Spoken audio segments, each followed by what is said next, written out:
Welcome to Working Towards Our Purpose, a podcast that offers a different perspective on what a job can be. For everyone out there that's heard that voice in the back of their head asking for something more, it's time to listen to it. I'm your host, Gino, and join me as I interview people who have decided to work in their own purpose. Together, we will learn, become inspired, and hopefully find our own path towards working in our purpose.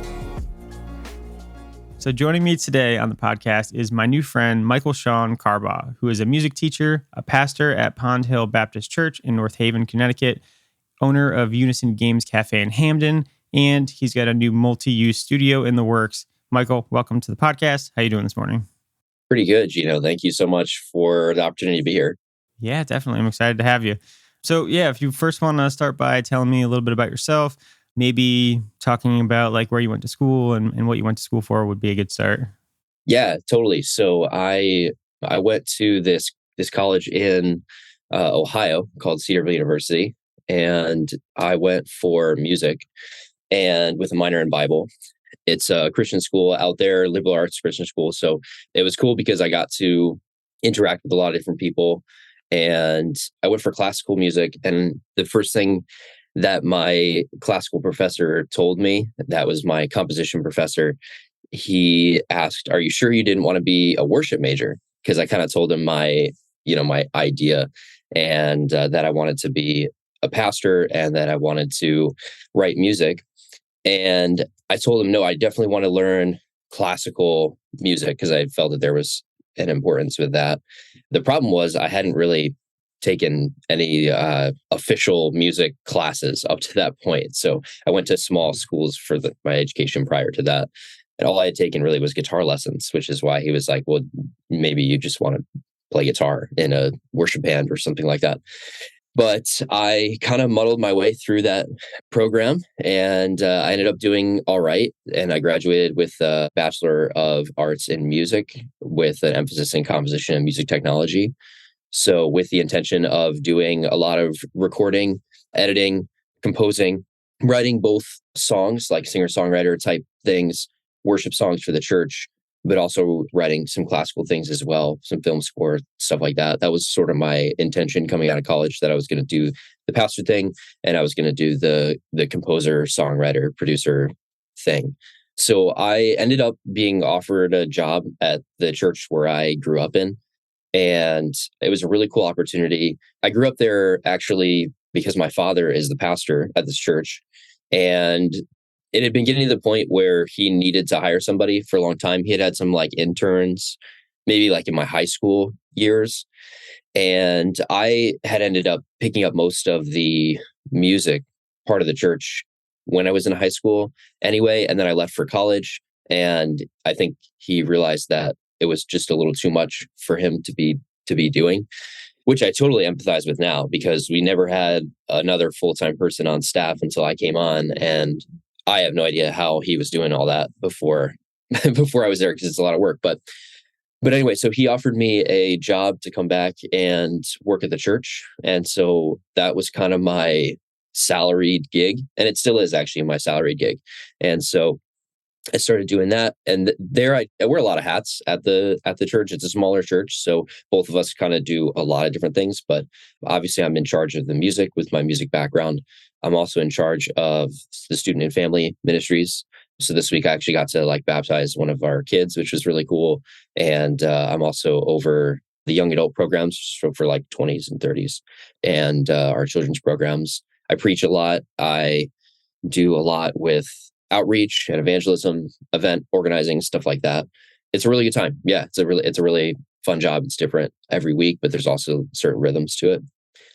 And then all the while I was doing that, I also developed this studio of students that I was teaching. So my primary instrument is guitar, but I also sing and I play piano, and I can play basically anything that has strings and frets. So I've taught a lot of different things, even like music technology lessons. I was teaching somebody how to do like live sound for a little while, banjo, ukulele, singing, songwriting, all that kind of stuff.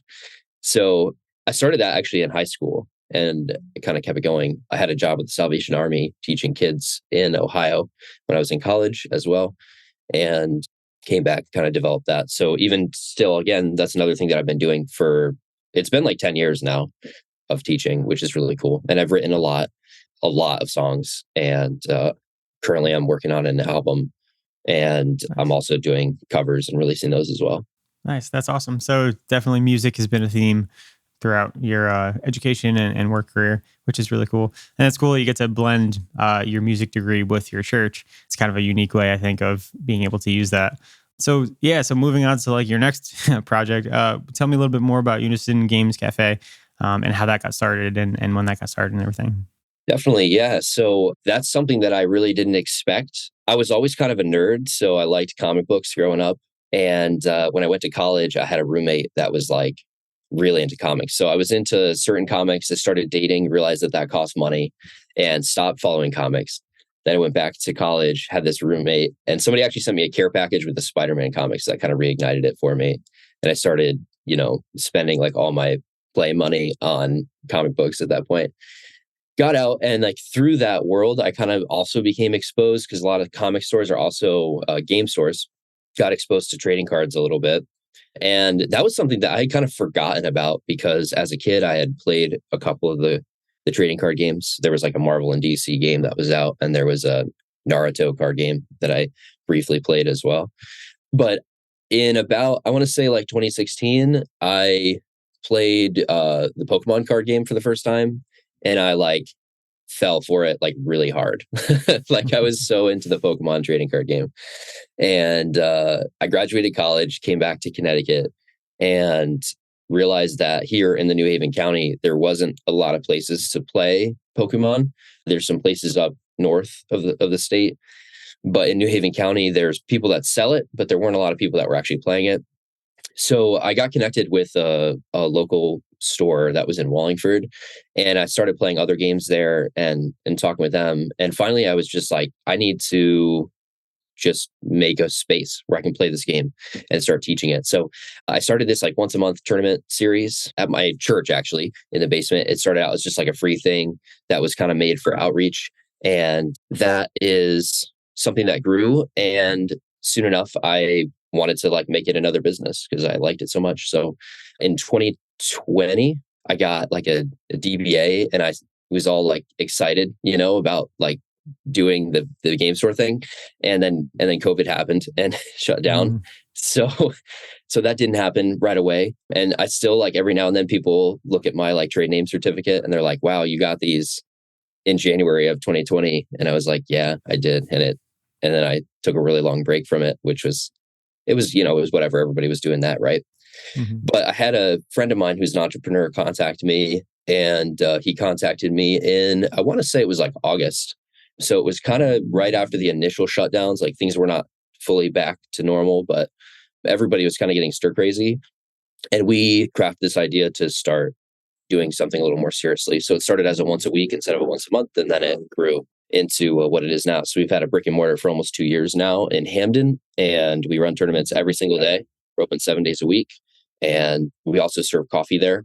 And so we have like an espresso machine that's like right on the cusp of being like fully functional, which is great. And we do drip coffee and teas and baked goods, Fox and Park soda, things like that. So, and now we play every game, not just Pokemon. Like it's pretty much every single game out there. Wow, that's awesome. So it seems like that business kind of grew out of a community that you started, and then it kind of moved into the brick and mortar. What was the transition like to brick and mortar? Because like for me anyways, I always specifically with brick and mortar think about like all the overhead costs and the rent and, all that sort of thing. What was it like to like make that jump? And was it a difficult one, or what was that like? It was definitely difficult. So we were running it at the church, and we were kind of like happily doing that because it was during COVID and it was like small groups of people and stuff like that. But we found out that by doing that, we were kind of endangering some of the like tax things that churches get from the government, which is kind of a big deal because it's not like we're working on a huge budget at the church. So if we were to lose some of the tax breaks, it would be pretty detrimental.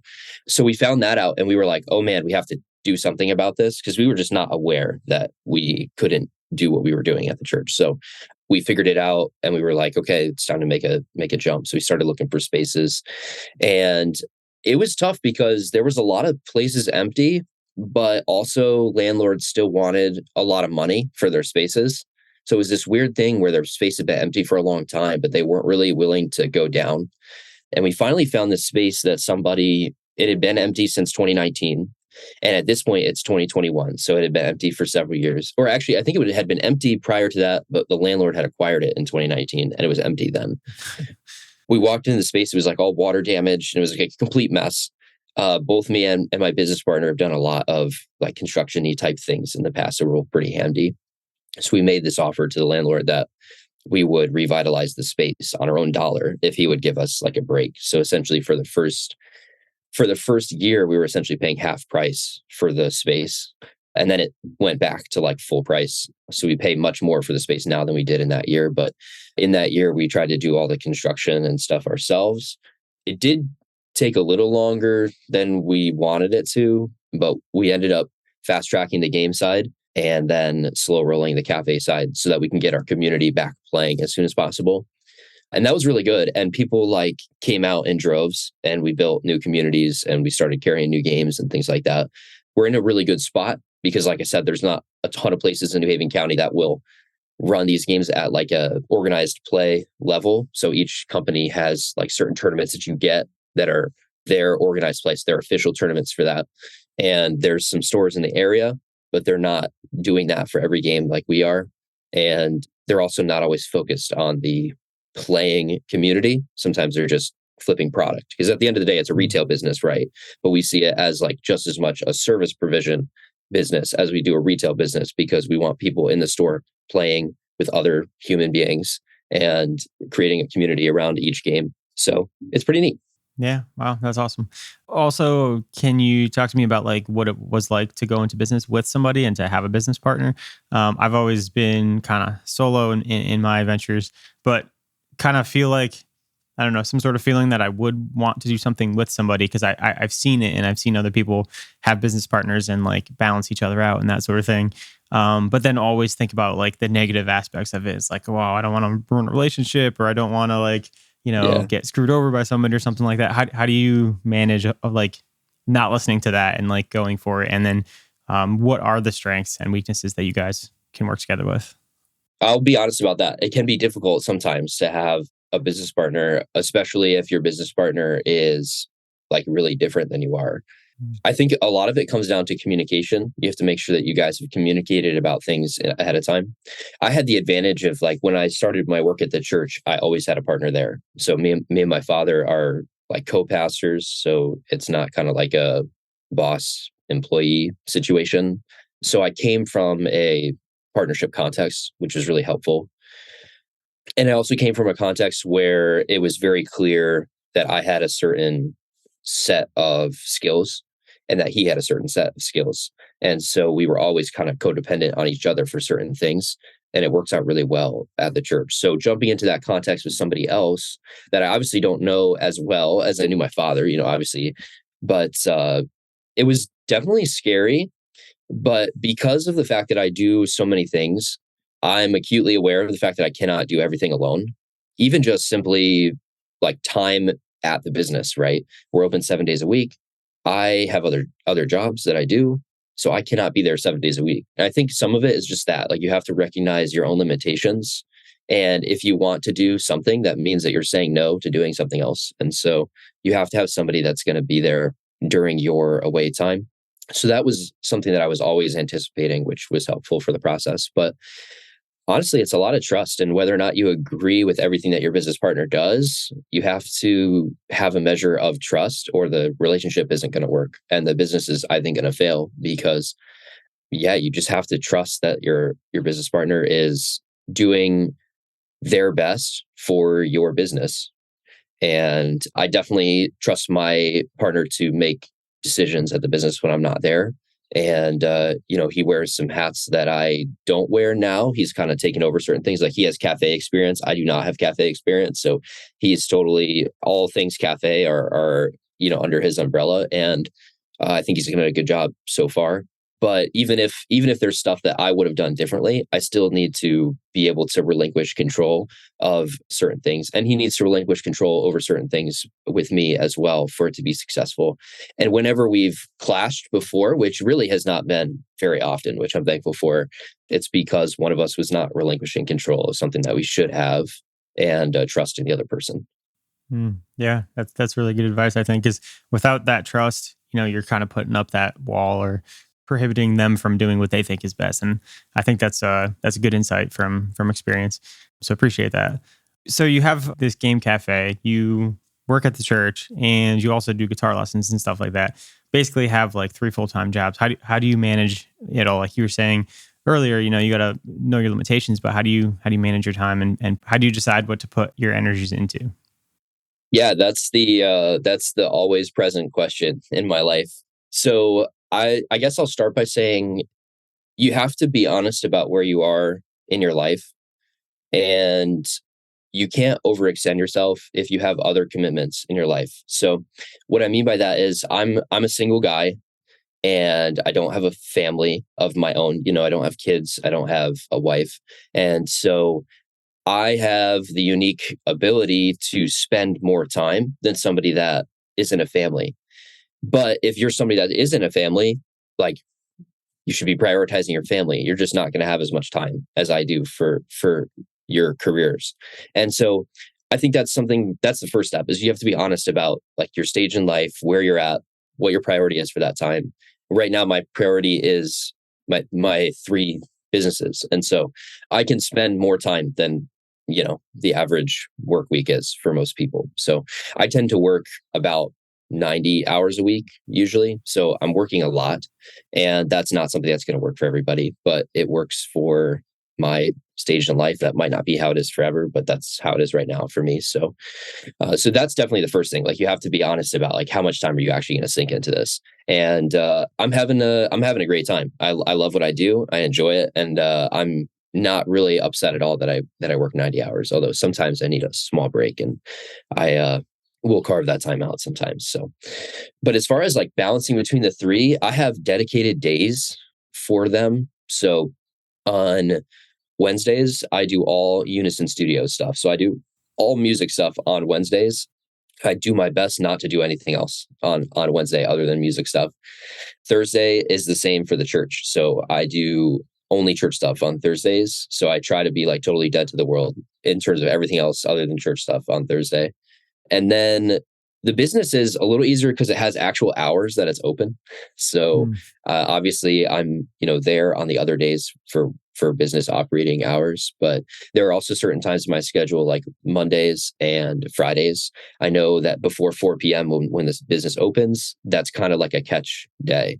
So if I have something that needs to be done, like by the end of the week, I'm often working on it Monday mornings or Friday mornings. And it doesn't really matter what business it's for. It's just something that I'm working on, whatever's urgent or super necessary on those days.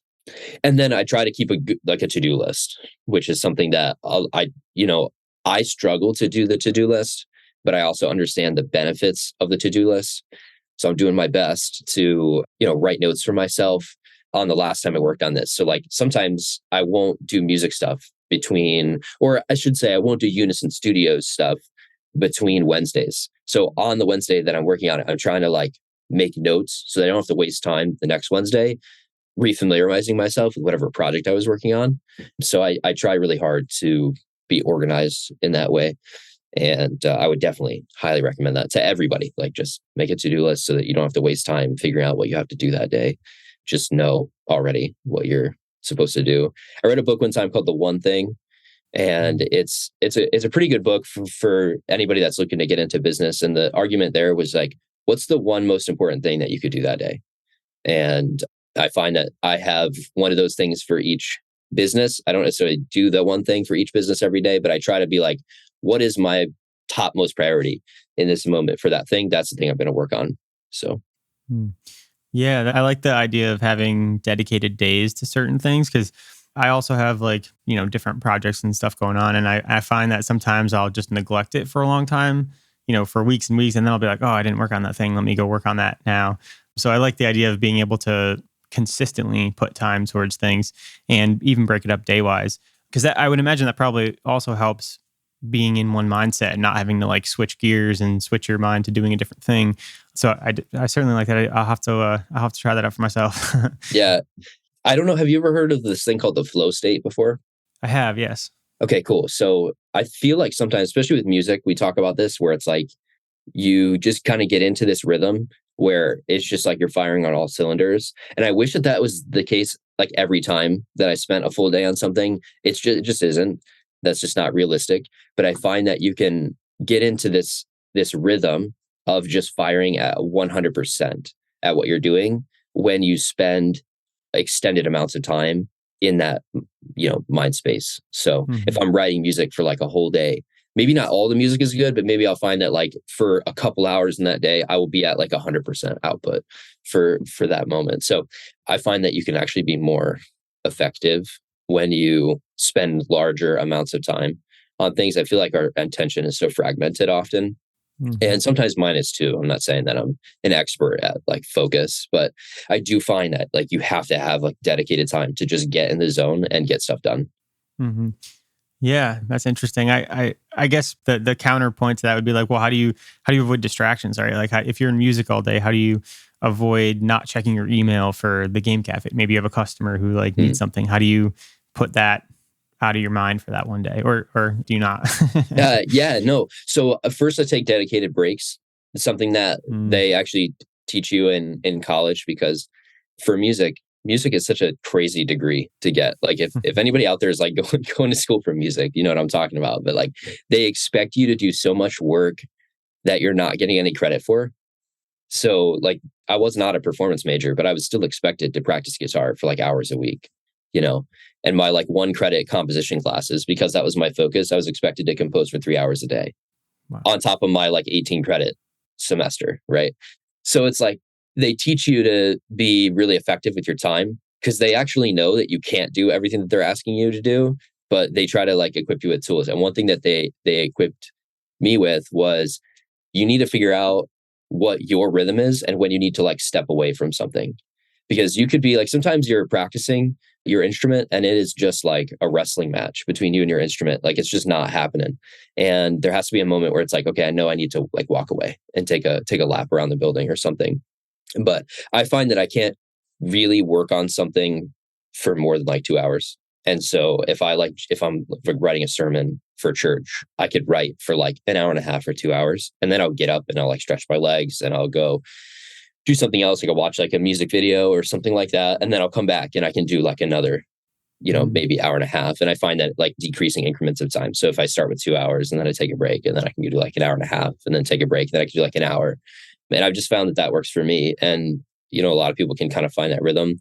As far as like checking emails, I really try not to be a notification slave. I have a very active Discord for Unison Games Cafe and constantly getting Discord notifications. And I've just kind of learned that I don't need to check every one. That helps to have a business partner. My business partner is the type of person that checks his notifications when he gets them. And that, I guess, is helpful for me, because I can do something like check my email once or twice a day instead of having to check it at all times. I don't know. I don't find that there's very many things that are so urgent that you have to get back to somebody immediately in an email anyway. So I think you can kind of relinquish this idea that you're so important to everybody that you have to get back to them within 5 minutes. Right. Yeah. It's almost like an ego thing. Yeah. Which I was actually thinking about this morning, I think, about like how I do have the push notification for my email on my phone. I can open it and see like, the first sentence or two, so I can kind of get an idea what it is. And then I'll like, not open it, but I'll know that it's there. And then I'll be using my brain energy thinking about it and thinking about responding to it. And then I'm like, totally. If I didn't read that, I wouldn't have put myself in this position where I'm, distracting myself with this thing that I haven't even fully read yet.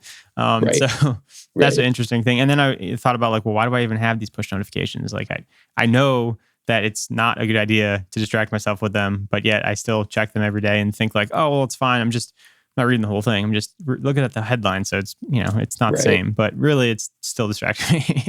The laptop banners are rough for me because I spend a lot of time on my computer. I hate like phone technology. I just don't enjoy, like, I don't know what it is about it. Maybe it's like the size of it. I don't know, whatever it is. I find I'm like, even like texting, I do it almost exclusively from my Mac. And Interesting. the email banners that go on like the top right hand corner of the screen they can definitely be distracting for sure. But yeah, I've done my best to kind of tone them out. I grew up in like I have two younger siblings, and so there were like five of us, and my sisters were like always kind of loud, and I love them like a ton, and we're all super close still. But I think growing up in like a family like that we were all like super close, and so you're like, you know, kind of in the thick of it with your family, and it can be loud and stuff like that. I developed like this skill to just kind of like tone stuff out.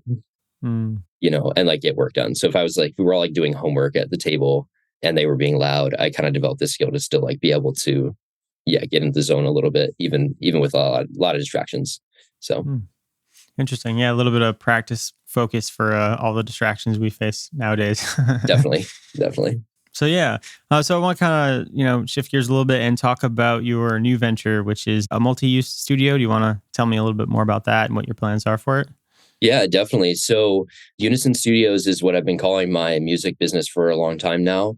And it's just kind of, I have like this buzzword Unison, but Unison Studios is, up to this point, it's been my lesson studio. So all the lessons that I've done, it's been when I go out and I perform at different places, like the invoice says like Unison Studios. And it's also been something that you can see like in my YouTube descriptions and stuff like that. But up to this point, that's all it's been. It's just kind of been a note attached to what I've been doing musically. But I am almost closed on a lease for a brick and mortar space for Unison Studios, which is super exciting. And the vision for the space is, like you said, that it will be multi-use. And what I'm trying to do is address some of the pain points that I've had as a freelance musician for all this time that I've been doing that. So some of those are like with teaching, it's really difficult to get all your students into like a central location. A lot of teachers, when they start, they're traveling to and from students' houses. And I just found that that's a complete waste of time because most of my students will come to me and I could have students in the time slots that it takes to get to their houses. And so I'm teaching the first half of my day at Unison Games Cafe in one of our rentable private gaming rooms. And so I'm there for my first half. And for the second half, I go to my church and I teach there. And even that is having to like travel in the middle of your day from one location to the other location. It's not a terribly long trip, but it breaks up the day in a way that I feel like, again, another student could be in that time slot, or like a lunch break could be in that time spot, So the first thing that I thought of with the space was just having rooms that are dedicated and that are rentable for teachers just like me that have a student. So a lot of studios will hire teachers and they'll pay them like an hourly rate and they'll have them teach lessons. And I'm significantly less interested in doing that. And I'm more interested in having somebody pay me like $5 an hour, $10 an hour to use this room. And then everything their teacher client relationship is just totally between them. Like I don't have to handle that money at all. You just essentially pay a fee. There's a piano in the room if you're doing piano, or you can bring your guitar and just teach your lesson out of that. So I just look back and I wish that was something that I had access to back then. So that's the first thing that I'm thinking about. Then there's a podcasting studio that's in the works that is a similar thing. Like I feel like a lot of people want to break into podcasting, but they don't have the money to buy the equipment that makes your podcast sound good. And they also don't want it to sound bad. So they're kind of like caught in this limbo. And so that could be like another room that the equipment's already set up. You walk into it. There's a little bit of training on how to use the equipment that's required for renting the room. And then you're ready to go. You sit down, you record, and you leave. And maybe there's a computer for editing in there, things like that. And again, you could just kind of rent it for an hourly rate. And part of it could be an educational experience about teaching you how to manage your own podcast. Or maybe you could link up with somebody that would do podcast management and do it that way. So, and then of course, I'd love to do a recording studio in the space as well. I've been recording. We were just talking offline about like my mobile recording rig right now that's like less than ideal. It works for what I'm doing, but it's less than ideal. And I would love to have a dedicated space where even like storing instruments would be great, because my room is like littered with instruments. And so like storing instruments, but also having a microphone like close at hand, ready to set up. So I don't have to spend like half hour setting up my rig every time I want to record something. Just kind of walk into a room and start recording. So that would be great. And of course, that could grow into recording other people as well and doing collaborations with people. And it could be a space where I do a little bit more audio engineering or hire other people to do audio engineering. And then a big thing for me is I love producing. Like I love if you bring me like a song that you've written and are like, hey, what do I do with this? I would love to be a voice for people that are getting into songwriting and things like that, because I have the technical know-how, because my degree was very theory heavy, but I've also written like hundreds of songs at this point. So I would love to be able to help people out with figuring out, orchestration or figuring out things like that. And again, a studio is just so helpful to have on hand when you're doing producing, because you can walk into the studio and record something just like right off the bat and then kind of mess with it and see what works and what doesn't work. Mm-hmm. Yeah, definitely. And I for sure like the idea of having a multi-use studio, because I mentioned to you offline that I used to have a podcast studio out in Naugatuck, and it was just for podcasting. And it's hard to make that work when that's the only thing that's going on. And you need to charge a certain amount because it's the only thing that's going on. But if you can have these sort of self-sufficient rooms where people can come, follow some instructions, and you don't need to be there, that like changes the game as far as being able to make money at the space when you're not there. So I really like that idea of being able to kind of lower the barrier to entry by making it a collaborative effort and being able to, get to the overhead and still make it profitable with more than one thing. So I think that's a really smart idea, and looking forward to what comes of that. Tell me a little bit more about the space that you're looking at. And you said there's a little bit of renovations that need to be done to it and that sort of thing. Yeah. So when I was looking for spaces, I was like thinking about my budget and the intended like business that I want to do. And I started looking at empty spaces, because if you want to build a studio, you're going to have to do some kind of construction anyway, because there's just ways that you're going to have to create a better acoustic environment for what you're going to be recording. So I knew I was going to have to do construction, but after having done it with Unison Games Cafe, I was like, I can find a space that's been empty for a long time and renovate and make it exactly how I want it and get a deal on the rent, hopefully. So I found this space that's been empty for a long time and offered that I would renovate it, and if we could work out some kind of deal for the space. And so I have a space that I have a really good deal on.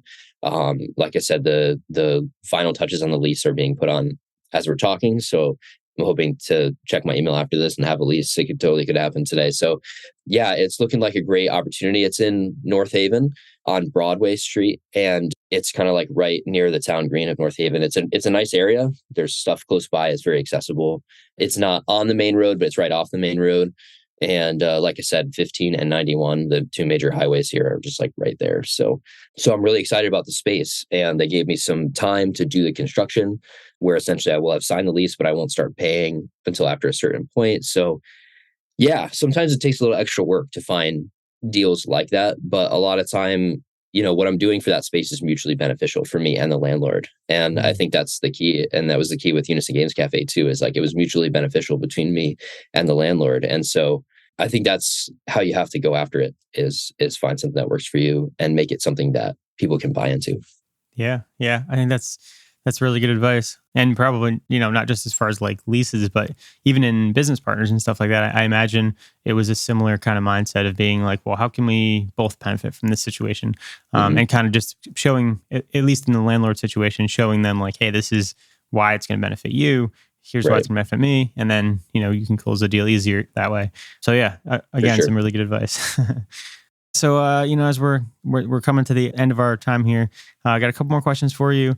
One question being, what does purpose mean to you? And, that's kind of like the word of this podcast is purpose. And it seems like up until this point, you've done things that, you are important to you and things that you enjoy. But what does purpose mean to you? Yeah, I've been thinking about this. I've been binging your podcast. I love this podcast, man. You do such a great job. Thank you so much. It's so cool. Such a cool project. I'm glad that I got connected with you in this way. So I've been thinking about this question, and I think it's multi-layered, and I do think it's different for every person. I'm a Christ follower, so I do believe that Jesus has something to say about purpose, and I understand that that's not necessarily going to be what every listener's opinion is, and that's okay. I get that, but I do think that there is some innate things within each person that we feel happy when we do certain things, and I think that the Lord works in that as well. So for me, purpose is like partially just being able to enjoy your life. I think that that's huge. And I also think that we are designed as humans to live in community. And in living in community, I don't want my life just to be about me and about what makes me happy. I also want it to impact other people and really better their lives as well. And so for me, it's also about how do I fit into the community that I'm in right now. So like when I started playing games and I started going to tournaments for Pokemon, right? I I felt a connection to the Pokemon community and I wanted to do something for them. And that's how I started Unison Games Cafe.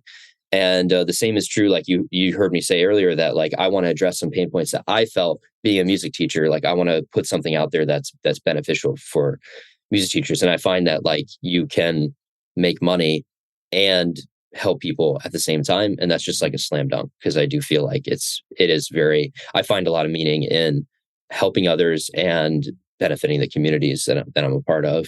And of course, yeah, following Jesus while doing that and kind of pointing people to him as well and saying like, hey, the reason why I want to help people so much is because that's kind of what his story is all about. Hmm.